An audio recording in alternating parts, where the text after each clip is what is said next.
नमस्कार बहनों और भाइयों, मेरा नाम डॉक्टर प्रिय रंजन त्रिवेदी है और आज मैं आपके समक्ष उपस्थित हुआ हूँ एक विशेष कार्य हेतु। अवसर है हमारे माननीय प्रधानमंत्री श्री नरेंद्र भाई मोदी जी का आज 70वां जन्मदिवस मनाया जा रहा है धूमधाम से। इस अवसर पर सबसे पहले मैं उन्हें 70वें जन्मदिवस के अवसर पर अपनी ओर से और भारत के सभी नागरिकों और जनता की ओर से बधाई देना चाहूँगा। मेरे जितने विदेशी साथी हैं, कम से कम 50,000 लोग, उन्होंने भी हमें संदेश भेजा है कि मैं भी उनकी ओर से प्रधानमंत्री महोदय को जन्मदिन की शुभकामनाएं पेश करूं आज के इस फेसबुक के माध्यम से और यूट्यूब के माध्यम से। अब रही बात कि आप सभी जानते हैं, जैसा मैंने पहले घोषणा करके आपको बताया था कि आज के इस लघु चर्चा में मैं ये बताना चाहूँगा उनके जन्मदिवस के अवसर पर, 70वें जन्मदिवस के अवसर पर, कि उन्हें क्या सब करना चाहिए।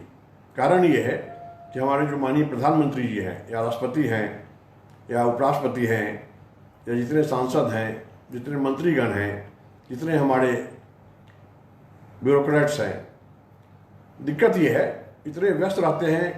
जो रोजमर्रा का काम है, कार्यालय में अगर 9 बजे से 6 बजे तक रहते हैं कम से कम, उसमें बहुत सारे बैठकें होती हैं, बहुत सारी फाइलें संचिकाएं आती हैं जाती हैं। घर पर आने के बाद सैकड़ों की भीड़ रहती है। जो लोग चाहते हैं कि उनका काम हो जाए, उनके संसदीय क्षेत्र से लोग आते हैं, तो गहन चिंतन का कोई समय होता नहीं है। इसके लिए मैं जानता हूं कि माननीय प्रधानमंत्री महोदय ने बहुत बड़ा एक सलाहकार मंडल बनाया हुआ है जो उन्हें बताते रहते हैं, लेकिन मुझे जानकारी मिली कि वो सलाहकार भी इतने व्यस्त हैं कि वह चिंतन नहीं कर पा रहे हैं। आजकल जितनी समस्याएं बढ़ गई हैं, वैसी हालत में हमने सोचा, क्योंकि वो 70 वर्ष के हैं, मैं भी 70 वर्ष का हूँ, हमारे 70 वर्षीय जितने लगभग 1000 मित्र हैं जो बुद्धिजीवी भी हैं या चिंतक भी हैं, विचारक भी हैं, सभी का मैंने एक समूह बनाकर आपस में हमने सोचा कि राय विचार करके जो भी हम लोगों का निर्णय होगा उसे हम माननीय प्रधानमंत्री जी के समक्ष प्रस्तुत करेंगे, चाहे वो ईमेल के माध्यम से हो या हमारे इस फेसबुक के माध्यम से हो या ट्विटर के माध्यम से हो, जो मैं करता रहा हूँ। बात आती है कि उन्हें क्या सब करना चाहिए, हमारी राय क्या है, जनता की राय क्या है। दिक्कत ये हो रही है कि अगर जो हमारी प्राथमिकताएं हैं उस पर ध्यान हम न दें तो केवल बहसबाजी में ही समय बीत जाता है, विकास हो नहीं पा रहा है। कोई आदमी ने कुछ कह दिया तो उसके जवाब में कोई दूसरा आदमी कह दिया, इस तरह से कहते कहते बात बढ़ जाती है और उसका निर्णय निकलता नहीं है, जनता परेशान होती रहती है। अगर ये कहा जाए कि प्राथमिकता के आधार पर उन्हें कौन से 5 सुकार्य करने चाहिए, उसमें मैं बताना चाहूँगा कि अभी कोई कहे कि कोविड-19 कोरोना वायरस जो महामारी आई है, उसके निदान से बेहतर कोई दूसरी प्राथमिकता हो ही नहीं सकती। अगर मैं कहूँगा तो बेईमानी होगी। प्राथमिकताएं बहुत है, सबसे बड़ी प्राथमिकता ये है जिसमें सफलतापूर्वक काम तो हो रहा है, उसका अनुश्रवण, उसकी मॉनिटरिंग, उसका मूल्यांकन साथ साथ होना चाहिए और वह सरकार के द्वारा नहीं होना चाहिए, थर्ड एजेंसी के द्वारा इसका मूल्यांकन होना चाहिए, ताकि थर्ड एजेंसी जाए, देखे कि जमीनी स्तर पर क्या हो रहा है। अगर कुछ गड़बड़ हो रहा है तो फिर सरकारी तंत्र की क्या हिम्मत है कि वह बता दे कि ऐसा हो रहा है, तब उसी की नौकरी चली जाएगी। तो नौकरी जाने की बात नहीं है, उन्हें कुछ नहीं होगा, लेकिन एक अलग से एक ऐसी बॉडी हो, एक ऐसा समूह हो, एक ऐसा व्यक्ति विशेष हो, ऐसा दल हो, ऐसा विश्वविद्यालय हो या महाविद्यालय हो या विद्यालय हो, वह दल जाकर पता करे भारतवर्ष के जितने 760 जिले हैं, जनपद हैं, वहाँ पर क्या सब गड़बड़ियाँ हो रही हैं, फंड्स लग रहे हैं, पूंजी लग रही है, लेकिन उसका सही वितरण हो रहा है कि नहीं, और तभी जाकर के ये बात बनेगी। ये दूसरी बात है कि भारतवर्ष और कई विकसित देशों ने प्रयोग चालू कर दिया है, किस प्रकार इसका कोई निदान है, कोई दवा है, कोई वैक्सीन है, कोई इंजेक्शन है, कोई इलाज है, चाहे वो किसी पद्धति से हो, चाहे एलोपैथी से हो, होम्योपैथी से हो, आयुर्वेदा से हो, या नेचुरोपैथी से हो, या किसी दूसरे वैकल्पिक चिकित्सा के माध्यम से हो, उस पर तो काम चल रहा है, चलता रहेगा। भारत सरकार भी कर रही है। भारत सरकार को मुझे लगता है कि 4-5 महीने में सफलता जरूर मिलेगी, लेकिन सफलता मिलने के बाद भी यह बीमारी जाने वाली नहीं है। किस प्रकार हम कोविड के साथ रहेंगे, उस प्रकार रहने की ज़रूरत होगी। तो कोविड-19 के बारे में ये हो गया।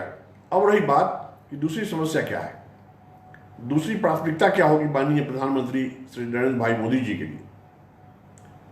जहाँ तक मैं जानता हूँ कि अभी जो दूसरी एक समस्या आ गई है वह है हमारे सीमा पर चीन और पाकिस्तान के साथ जो आंख मिचौली का खेल चल रहा है,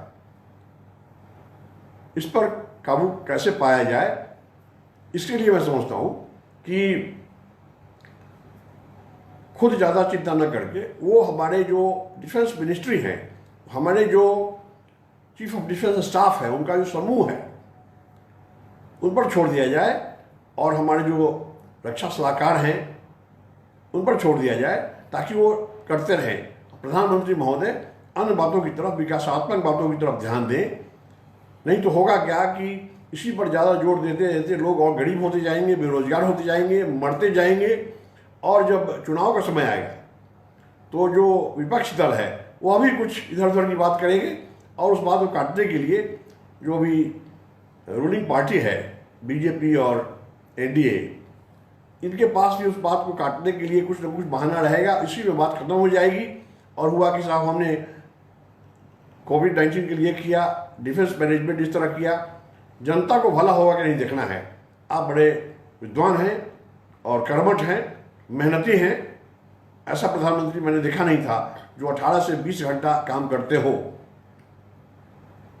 तो 18 से 20 घंटा काम करने वाले प्रधानमंत्री के पास तो हर चीज़ का निदान होगा और है भी। फिर भी हमारी जवाबदारी है, हमारे समूह की जवाबदारी है कि हम आपको समय समय पर प्रबोधित करते रहें, सुझाव अपना देते रहें, हम परामर्श देते रहें।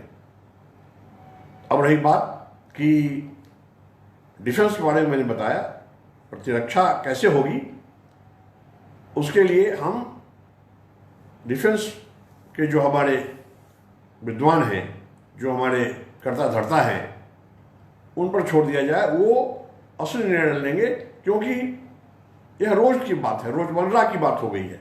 जिस प्रकार हम कहते हैं कि हम दोस्त बदल सकते हैं, पड़ोसी नहीं। तो दोस्त तो हम बदल लेंगे, लेकिन ये पड़ोसी तो चीन और पाकिस्तान हमेशा रहेंगे ही, और दोनों की दोस्ती भी है। यह भी बड़ा डेडली कॉम्बिनेशन है। ऐसा होता है कि दोनों की दोस्ती नहीं होती तो बात अलग होती। तो इसके लिए उनको छोड़ दिया जाए और जो तीसरी समस्या है उसके ऊपर देखा जाए।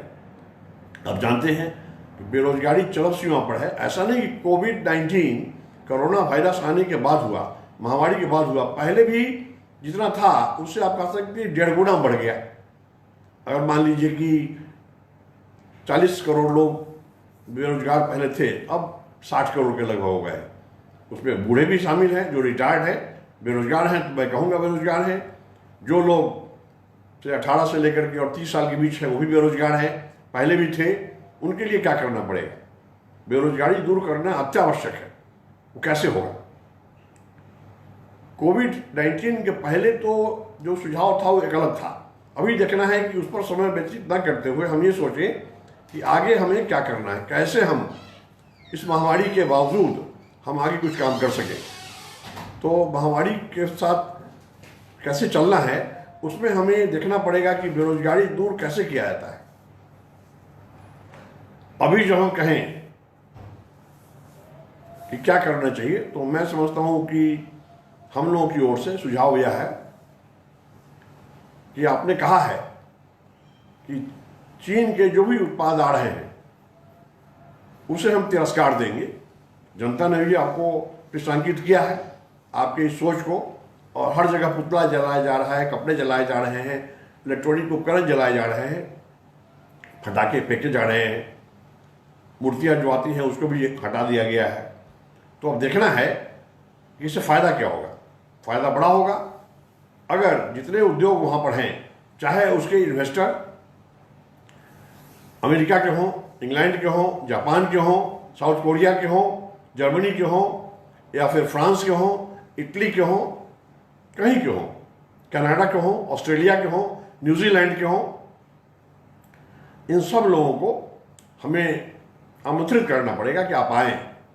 ईज ऑफ डूइंग बिजनेस के इंडेक्स में तो भारत का स्थान बड़ा ऊंचा हो रहा है धीरे धीरे, लेकिन धरातल पर हम देखें तो ऐसी बात नहीं है, क्योंकि ईज ऑफ डूइंग बिजनेस के लिए जो डेटा आप भेजते हैं कि क्या क्या आपने नियम बदला है, उसको देख करके ही किया जाता है।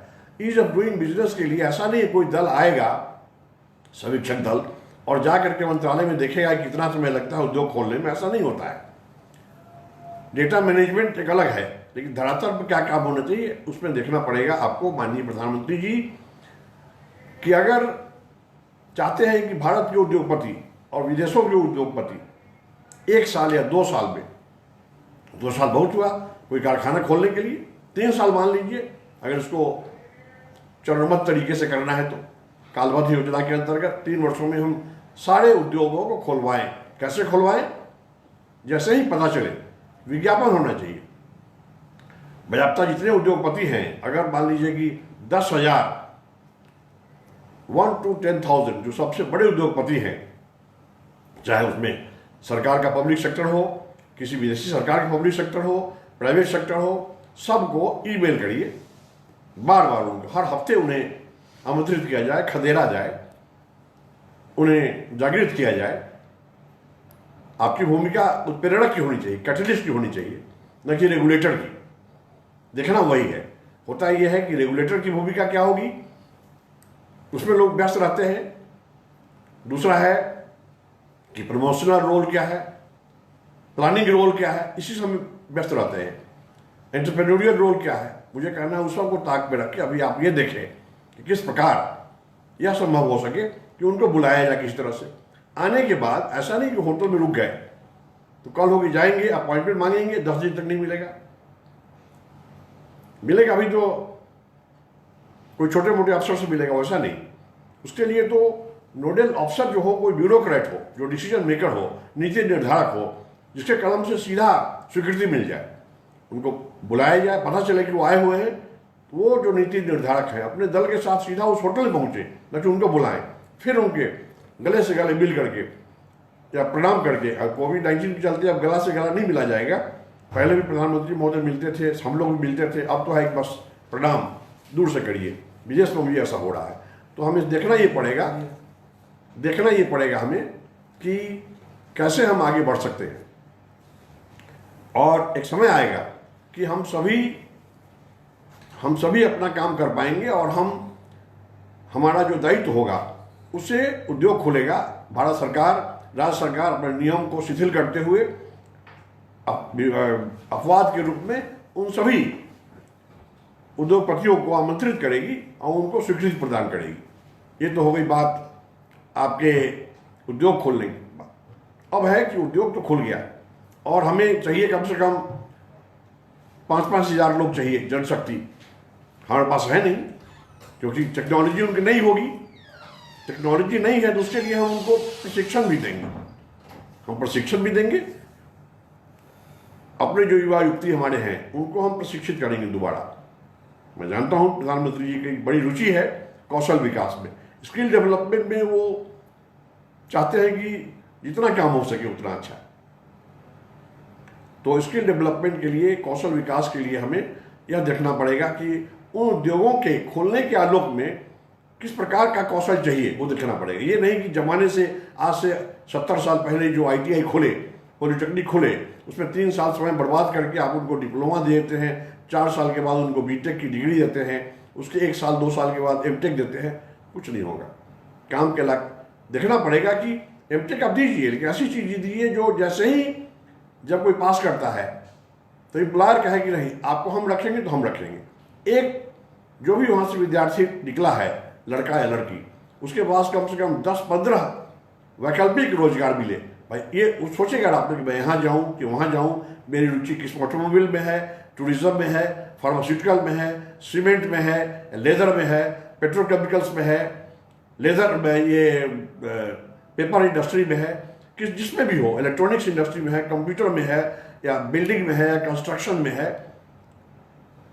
तो ये सारी जो एक्टिविटीज़ हैं देखना पड़ेगा कि उसमें किसकी रुचि है, वैसे जाएगा। स्किल डेवलपमेंट हो गया, उनको डिमांड है, इधर से हम सप्लाई कर देंगे तो बेरोजगारी दूर हो सकती है। अब रही बात कि जिनकी नौकरियां चली गई हैं उनको भी नहीं भूलना है। नौकरियां गई हैं, वो बड़े स्ट्रेस्ड हैं, वो बड़े दुखी हैं, डिप्रेस भी हैं।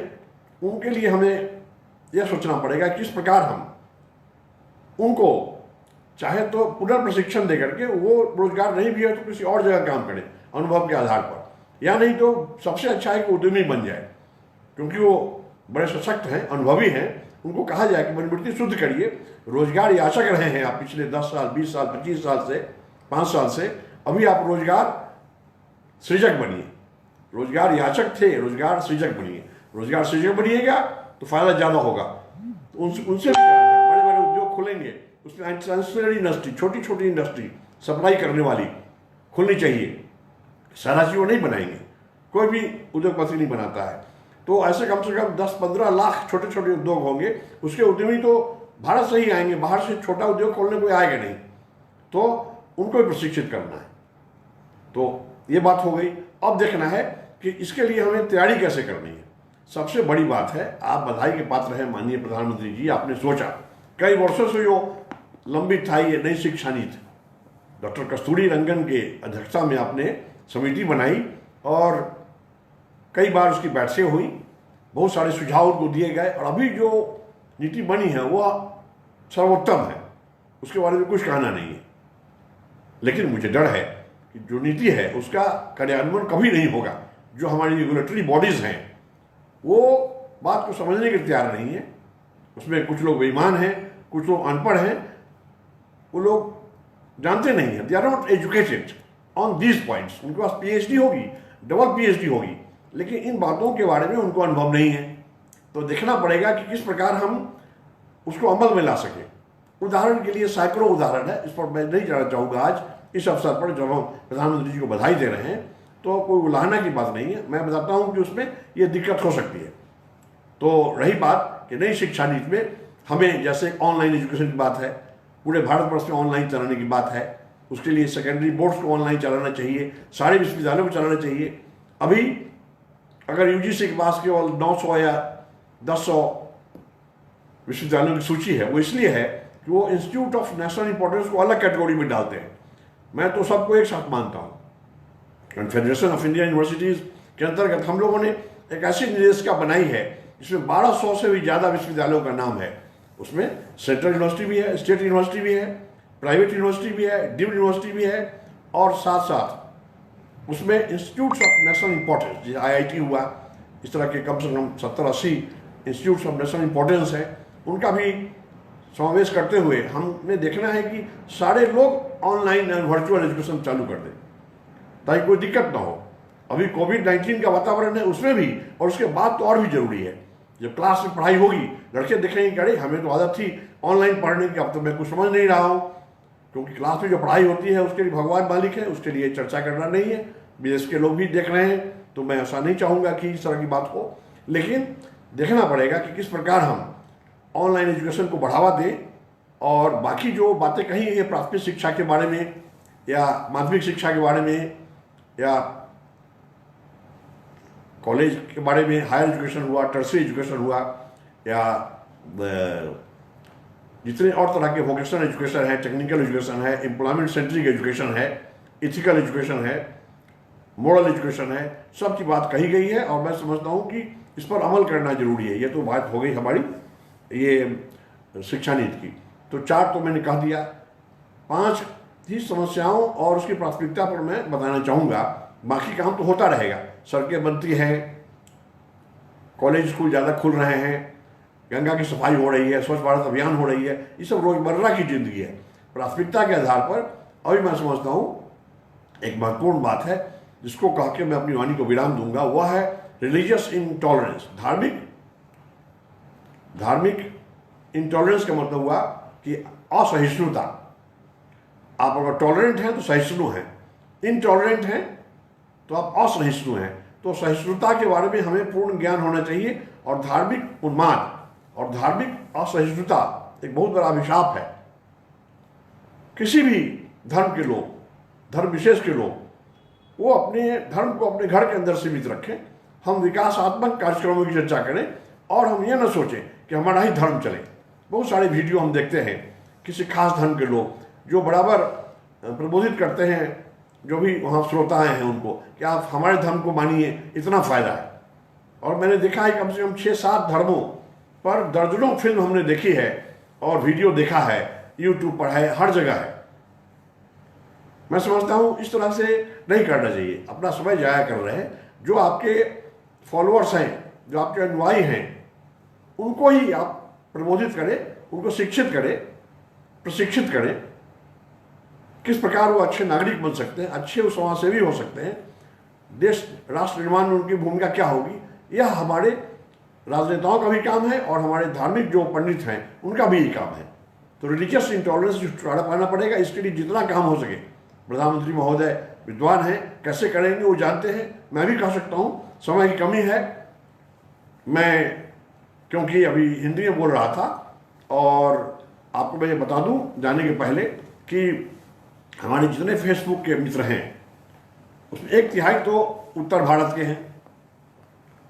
उत्तर भारत का मतलब कि चाहे वो ईस्टर्न इंडिया हो, नॉर्थ ईस्ट हो, और बाकी दिल्ली से पंजाब राजस्थान तक हो। और दक्षिण भारत के लोग 1/3 हैं, तो 2/3 हो गए। अंतिम 1/3 जो बचा उसमें हमारे विदेशी मेहमान हैं, जो हमारे फेसबुक के फ्रेंड हैं, उनसे बात होती रहती है। उनकी बातों को और सुझावों को ध्यान में रखते हुए मैंने सोचा है कि 12:15 पर मैं दोबारा अंग्रेजी में इन्हीं बातों को बताना चाहूँगा उन्हें, क्योंकि उनका फ़ोन आया भी था। जैसे ही मैंने लिखा कि अब मैं लाइव रहूँगा, बोले भाई हमें भी अब लाइव का मौका दीजिए, तो मैं वो करना चाहूँगा। तो बहनों और भाइयों, बहुत बहुत धन्यवाद। और पुनः मैं माननीय प्रधानमंत्री जी को 70वें जन्मदिवस की बधाई देता हूँ और आशा करता हूँ कि आप हजारों हजार साल जीवित रहेंगे। धन्यवाद। जय हिंद।